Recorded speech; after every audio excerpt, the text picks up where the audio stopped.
공무원이 경무와 악성 민원으로 인한 직무 스트레스 및 안전하지 못한 근무 환경 등으로 많은 공무원들이 마음과 신체에 상처를 입고 있는 것도 현실입니다.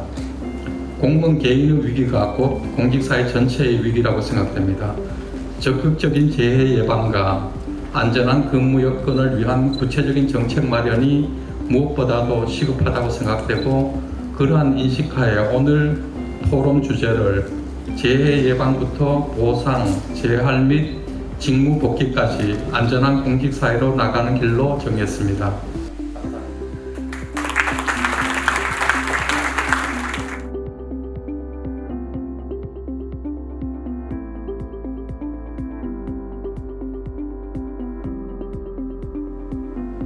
지금까지 올해 추진 실적에 대해 간단히 말씀드렸는데, 보시는 바와 같이 3대 분야별 마음건강, 신체건강, 안전문화 모든 분야에서 공무원들의 인식 개선이나 만족도 상승 등의 효과성을 확인할 수 있었습니다.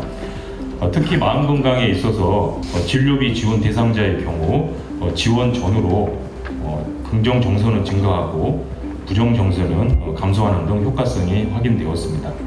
요약해서 말씀드리면 진단부터 예방, 모니터링까지 연계되는 프로세스 중심의 사업 추진 계획을 보다 강화할 필요가 있겠습니다. 이를 위해서는 마음건강 자가진단뿐만 아니라 신체건강 분야에서도 대표성 있는 진단 지표를 개발하는 등 효과적 재예방을 위한 위험 수준 진단을 강화할 필요가 있다고 생각이 됩니다.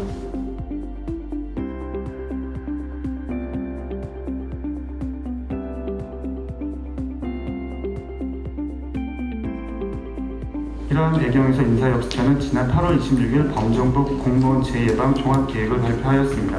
헌신하는 공무원에 대한 국가의 보호 책임을 강화하여 건강하고 안전한 공직사회로 구현한다는 비전을 바탕으로 앞으로 10년 이내에 과로와 스트레스 등으로 인한 공무상 사망 만인율을 22년도 기준보다 절반으로 감축한다는 목표를 수립하였습니다. 이를 위해 크게 3가지 추진 과제를 수립하였습니다.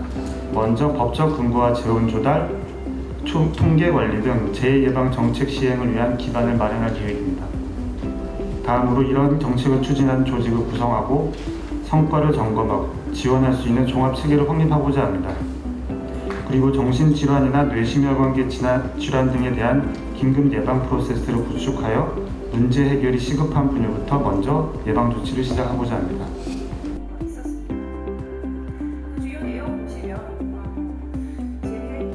첫 번째 세션 패널의 좌장을 맡게 된 경희대학교 최성주라고 합니다.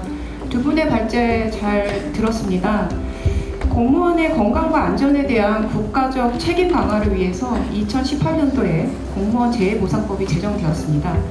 그와 함께 인사혁신처와 공무원연금공단은 재해공무원에게 실효성 있는 지원을 하기 위해서 지속적으로 공무원 재해보상제도를 개선을 해왔는데요.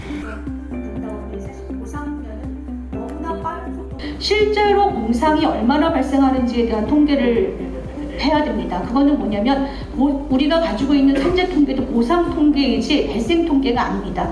그래서 이번에 공상 통계를 먼저 내시고 난 다음에 발생 통계를 내실 수 있는 쪽으로 좀 가셨으면 좋겠다라는 말씀을 드리고요. 그러기 위해서는 사실 상당히 서베일런스나 이런 것들을 만들어야 되기 때문에 어떻게 보면 굉장히 많은 예산이 필요하다는 말씀도 드리고 싶습니다.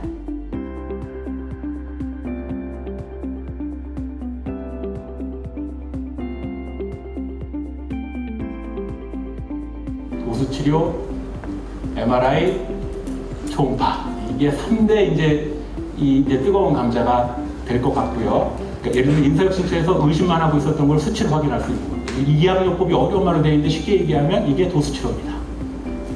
물리치료, 도수치료. 그 다음에 MRI가 B5로 되어 있고, 이렇게 코드를 갖고 움직이시려면 DB를 좀 다시 점검해야 될 필요가 있다라고 생각을 합니다. 그래서 정리를 좀 하면 이게 다 개인이 합니다. 그러니까 나를 지원해 줄 사람이 없는 겁니다. 나를 대변해 줄 변호사가 필요한 겁니다. 그럼 제 생각에 과잉 진료도 나쁘지만 과소 진료는 더 나쁩니다. 이해하시죠? 예를 들면 정신과 치료를 10회를 끊어서 10회를 들어야 되는데 바빠서 2번만 하고 나온다. 마음이 안정된 거라고 보십니까? 그렇지 않습니다. 약은 충분히 먹어야 되는 겁니다. 그러니까 많이 먹는 것도 나쁘지만 적게 먹는 건 더 문제가 됩니다. 이 원칙은 이렇게 잡으셔야 됩니다. 국가가 공무상 한 거에 대한 책임을 진다는 겁니다. 그래서 의학적으로 필요한 거 충분하게 넘치도록 해주는 건데 안 해도 될 거는 좀 효율적으로 해야 되지 않느냐.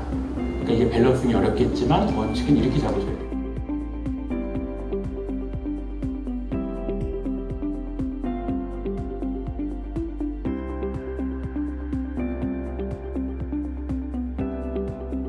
뭐 해외 여러 사례들을 보면 어쨌든 의료적인 부분, 또 직업적인 부분, 그리고 사회로 복귀하기 위해 필요한 여러 가지 서비스들을 좀 구분해서 제공하고 있고요. 그 다음에 전문 인력에 의해서 여러 가지 안내와 연계, 그리고 개입들이 이루어지고 있는 것 같습니다. 이런 측면에서 지금 공단이 갖고 있는 재활 시스템이 의료와 직업과 사회 재활이라고 하는 것을 또 일직선 선상에서 하고 있는지 우리가 봐야 될 것 같고요.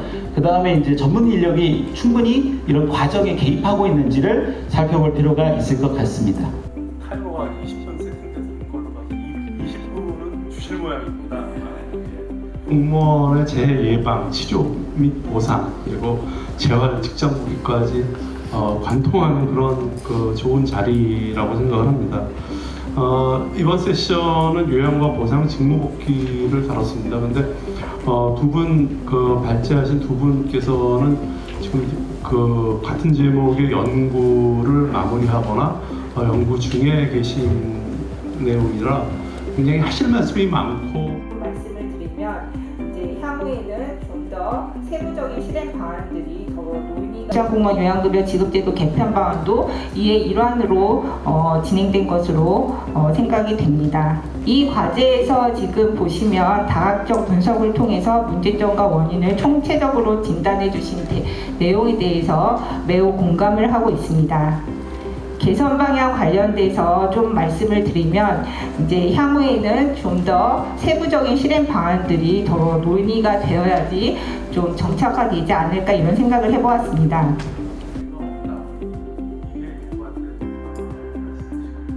특히나 협약기관들을 독려하고 그들을 참여하게 할 수 있는 가장 중요한 인센티브 중에 하나는 실은 평가라고 볼 수 있겠습니다. 그래서 이러한 평가나 품질관리 체계를 명확하게 구축을 하되 단순히 어떤 기관에 대한 역량이나 어떤 급여나 지출에 포커싱을 두기보다는 이 수요자가 느끼는 어떠한 그런 만족도, 특히 아까 누차 말씀드린 이런 행정 부담의 부분을 조금 세밀하게 들여다봐 주시고 관련된 평가 지표를 통해서 전체적으로 수요에 기반한 이러한 서비스와 특히 재활 직무 복귀 서비스 부분에 있어서는 그 부분이 조금 더 심층적으로 개선되기를 희망합니다. 오늘 포럼에서 논의된 사항과 해결이 필요한 과제들은 종합재 보상 서비스 제공이라는 중요한 전환기에 있는 제2공단 입장에서는 매우 유용하고 중요한 제안이며 새겨들어야 할 충고라고 생각합니다. 오늘 언급된 과제와 다양한 의견들은 세심하게 검토해서 공단의 재보상 사업에 소중하게 활용되도록 하겠습니다.